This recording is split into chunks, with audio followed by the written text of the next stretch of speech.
Estamos con el exministro, para hablar de otras cosas, Edgar Vázquez, exministro de Comercio Exterior y Turismo, para hablar del reciente programa lanzado por el gobierno llamado Punche Perú al Turismo.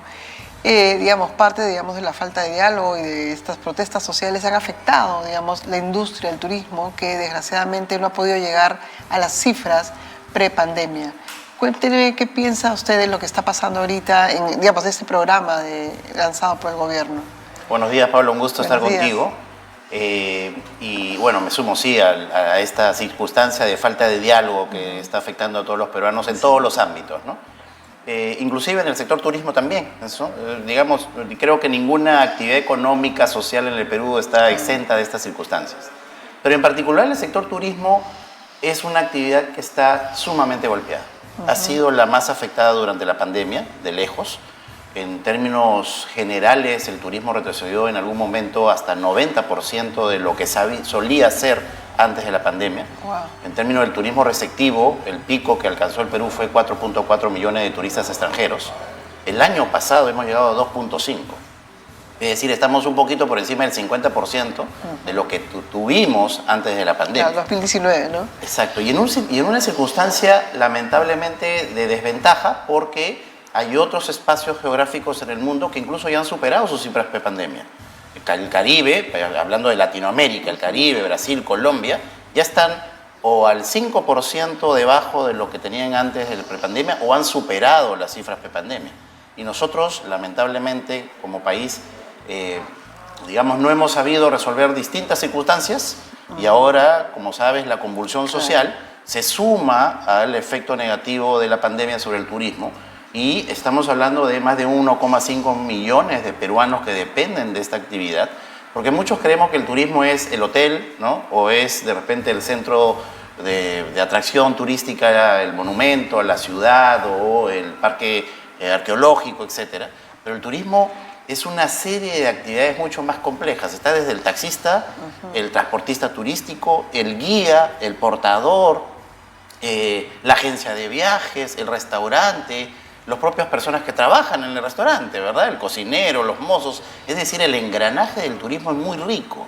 Y esta actividad, al estar tan golpeada, obviamente está generando que importantes bolsones de la población del Perú hace actividades informales, en algunos casos también caigan en actividades delictivas o se profundicen las migraciones desde estas regiones afectadas hacia las capitales de las regiones, hacia Lima, es decir, agravando los fenómenos sociales que el Perú ya arrastra por décadas. Y hay muchas cosas las que podemos hacer y creo que el programa con Punche Perú que está sacando el gobierno es una iniciativa positiva, favorable. Seguramente no va a ser suficiente, hay que hacer mucho más y no toda la responsabilidad se la podemos cargar tampoco al Estado, ¿no? El sector privado también tiene un rol importante que jugar. Pero yo te diría que en estas circunstancias la base de cualquier solución para reactivar el turismo es la tranquilidad social. No vamos a poder recuperar el turismo ni interno ni el receptivo, es decir, que los turistas extranjeros retornen al Perú si es que no logramos nuevamente tranquilidad social. Nadie va a un lugar donde puede estar en riesgo su salud, su integridad física. Y la imagen internacional del Perú se ha agravado, se ha afectado mucho por estas circunstancias. Entonces, creo que esa es una condición de base muy importante. Y después de eso, se tiene que establecer una, estrategia de promoción internacional muy agresiva. El Perú va a tener que salir muy agresivamente a tratar de limpiar nuevamente la cara, por el lado turístico hablando, ¿no? Claro. Porque seguro por el lado político hay otras estrategias, pero por el lado del turismo, de volver a atraer a la gente hacia el Perú, va a tener que desarrollarse una estrategia muy agresiva. Y luego hay que desarrollar las soluciones que todavía afectan al turismo, que seguro podemos ir conversando luego. Claro, por ejemplo, las soluciones también no es que uno le endile las cosas al Estado, pero desgraciadamente tenemos un Estado tan burocrático, elefantiásico, que ciertas soluciones, como dices tú, podrían darse y no se dan, ¿no? Por ejemplo, tenemos un aeropuerto el aeropuerto de Jorge Chávez, que solo tiene una pista, un aeropuerto que desgraciadamente es también víctima de la precariedad, donde hubo un accidente terrible, ¿no? Antes de las protestas sociales y todo, y no ha cambiado. O sea, las condiciones en las cuales murieron 2 bomberos, que nadie te supo explicar qué pasó exactamente. Entonces hacen que desde que nuestro turista llega a Lima, enfrente los problemas que tenemos en el país desde hace mucho tiempo, porque es así, ¿no? Es el aeropuerto, es el taxista que se queda 1 hora en Fawcett, y vas llegando y desgraciadamente, claro, cada camino para el turista ya es una aventura en el Perú, que está bien, ¿no? Pero digamos, desde el aeropuerto, o sea, que algo, ¿cómo empezar, digamos, por algún lado diciéndoles, señores, esto es vida, esto es trabajo, esto va a cambiar el rostro del país hacia afuera? ¿Cómo empezar una comisión grande, qué sé yo, no sé? Es cierto. Pues, ¿no? Por allí, es cierto, ¿no? ¿no? Mira, y estás hablando de Lima, bueno, el Callao, en realidad, donde está el principal aeropuerto del Perú. Es parte del problema y a la vez también parte de la solución, seguro, pero claro. Imagínate los aeropuertos en las regiones. Yo acabo de llegar el día de ayer de Piura, donde he podido Lo de la lluvia. presenciar lo que está pasando con la lluvia. Es paradójico porque el tema de la lluvia tiene un doble efecto, ¿no? Hay lugares donde el río sí está, digamos, inundando las locaciones cercanas, pero muchas de las imágenes que vemos en las pantallas son efectos de la lluvia sobre la ciudad, que es una ciudad que no está preparada para recibir lluvias. A mí me parece impresionante cómo no hay alcantarillado para la lluvia, y por eso es que se empoza, ¿no? Una ciudad tan grande y tan importante como Piura. Claro. Pero te hablaba del aeropuerto. Tuvimos que esperar importante, casi 1 hora, porque había un avión que estaba estacionado con desperfectos y utilizaba una de las únicas dos rampas que había para aviones. Y la otra estaba usada por otra aerolínea. Entonces la aerolínea que tenía que sacarnos tenía que esperar a que ésta salga para poder entrar. Entonces tú te imaginas en Piura, ¿no? Imagínate. ¿Qué es lo que pasa en la Amazonía? ¿Qué es lo que pasa en otras ciudades, en otros Andes, donde ni siquiera aeropuerto tenemos? Entonces, para el turismo es muy importante la infraestructura, porque incluso cuando uno va al propio Cusco o a alguna de las regiones en las que nos gusta ir, ¿no? Mucho, para ir al sitio turístico de la ciudad, hasta el sitio turístico, pasas por trochas, pasas por barro, en época de lluvia es muy peligroso. Entonces, la infraestructura de conexión interna en el Perú, que afecta a todas las actividades económicas, en especial afecta al turismo, porque claro, un turista viviendo esas circunstancias, poniéndolo en riesgo, es muy complejo. A eso hay que sumarle la conectividad internacional, que es muy deficiente en el Perú.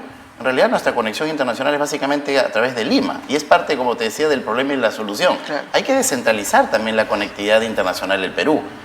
La mayoría de Colombia, tú tienes líneas directas a Medellín, a Cartagena, a Cali, Bogotá, por supuesto.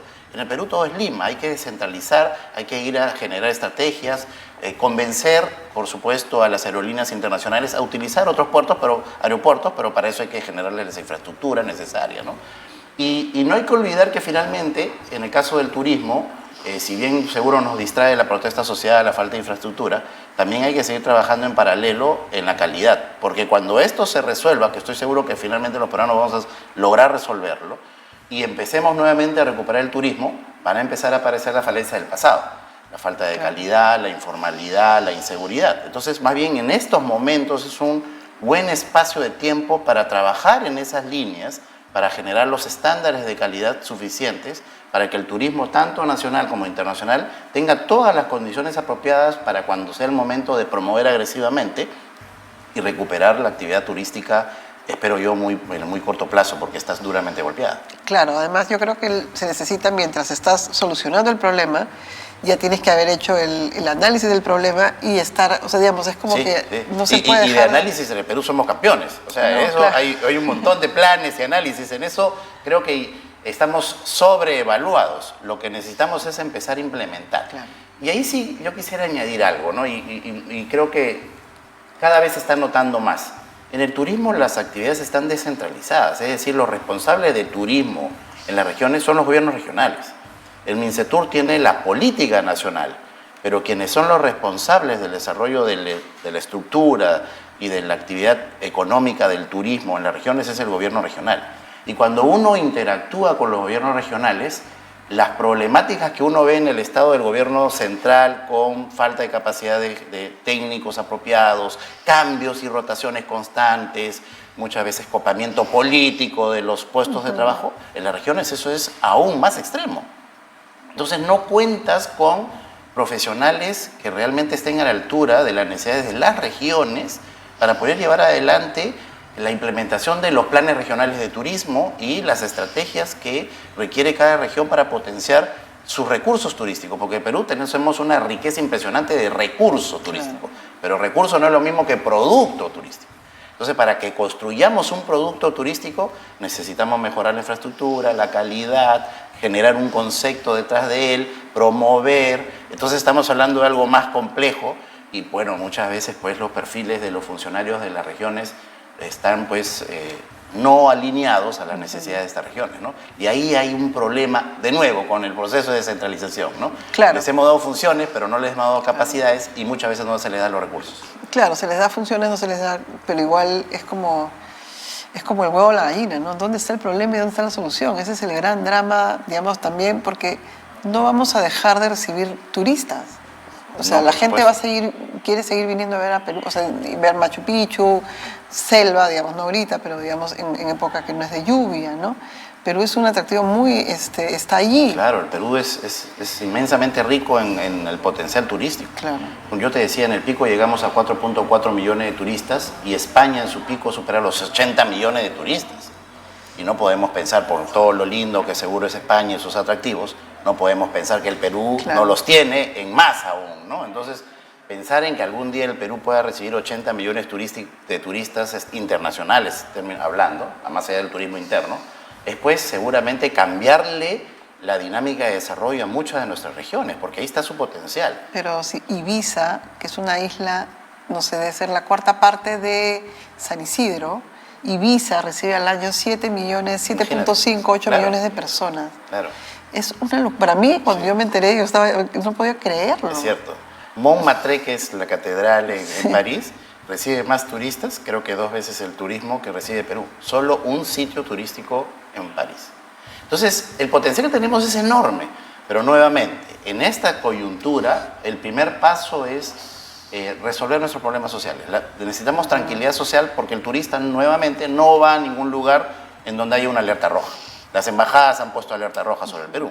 Entonces, cuando seguramente tú también tú haces lo mismo, cuando quieres viajar con tu familia a algún lugar del Perú, lo primero que haces es ver cómo están las circunstancias en ese lugar. Igualito ocurre en el Perú. Y las noticias que salen son de protesta, son de violencia, son de convulsión. Entonces, si no resolvemos en el corto plazo eso, la posibilidad de recuperar rápido el turismo va a ser menor, va a ser más complicada. Y después de eso, como te mencionaba, una agresiva estrategia de promoción internacional del turismo, y ahí PROMPERÚ, la Cancillería, van a tener que trabajar con mucha fuerza y van a tener que recibir los recursos necesarios para poder llevar adelante eso.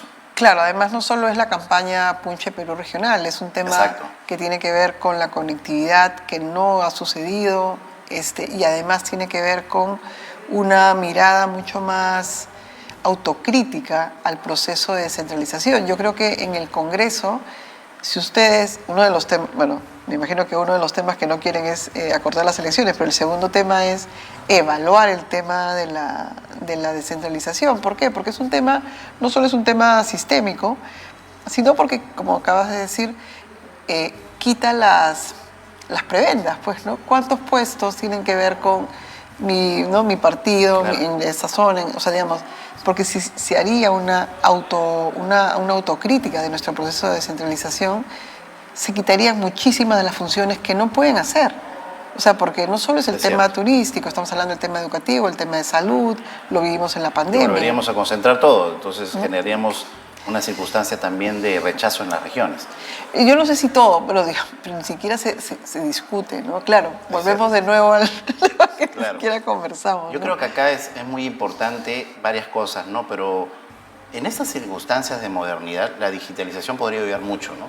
Yo soy un convencido de que, por ejemplo, el Perú debería encaminarse a un proyecto de digitalizar al 100% todos sus trámites. Cuando tú digitalizas y, por ende, eliminas al máximo posible la interacción con el funcionario, que es el que es sujeto de ser corruptible por el corruptor, ¿no? Porque es ida y vuelta. Hay alguien que se corrompe y alguien que está corrompiendo, ¿no? Entonces, cuando tú eliminas esa posibilidad a través del trámite, que es el principal motivo, ¿no? Los trámites para las obras, los trámites para las adquisiciones, los trámites para el documento. Entonces, Hay ya experiencias en otras regiones del mundo en donde la digitalización al 100% ha casi eliminado estos problemas de corrupción y de mal manejo de la acción pública. Entonces hay que pensar eso también para las regiones. Porque claro, en el comercio exterior tenemos digitalizado la ventanilla única para exportar, para importar, claro. Excelente ahí. Pero cuando tú quieres ir a hacer tu trámite para tu autorización para tu tienda en la esquina con el municipio, ¿no? Ese tipo de trámites que nos afectan al ciudadano de pie, esos siguen teniendo el mismo procedimiento de hace 20 años, 30, y claro, tú pasas a la cola del trámite y ahí empiezan las actividades ilícitas, claro. Etcétera, ¿no? Lo segundo, hay que fortalecer las capacidades de los funcionarios en las regiones, ¿no? O sea, creo yo que cada sector del gobierno nacional tiene que hacer mucho más esfuerzo en capacitar, ¿no? Yo no creo que la solución vaya a pasar por todos los casos en recuperar responsabilidades de los gobiernos regionales, sino más bien en prepararlos apropiadamente. Y asociado a eso está algo que en realidad no se ha logrado en el Perú, que es la carrera pública, ¿no? Servir, seguramente con muy buena voluntad habrá intentado, pero hay que reconocer que a estas alturas no ha tenido éxito. Entonces, no hay servicio público en el Perú. Entonces, si no hay servicio público en el Perú, es muy difícil, pues, digamos, mantener esos puestos a nivel técnico, claro. Que son, pues, rápidamente cambiados cuando cambia la autoridad. Claro, pero servir, ¿no? Porque le han quitado las uñas y no puede hacer nada. O sea, ahorita ya el jefe de servir es nombrado a dedo, desgraciadamente. Pero bueno, eso es, de verdad que es una muy buena cosa. Edgar Vázquez, exministro de Comercio Exterior y Turismo, estuvo con nosotros y la verdad es que qué ganas de tener un diálogo así cada cierto tiempo en este país. Muchísimas gracias por la entrevista. Gracias, Paola.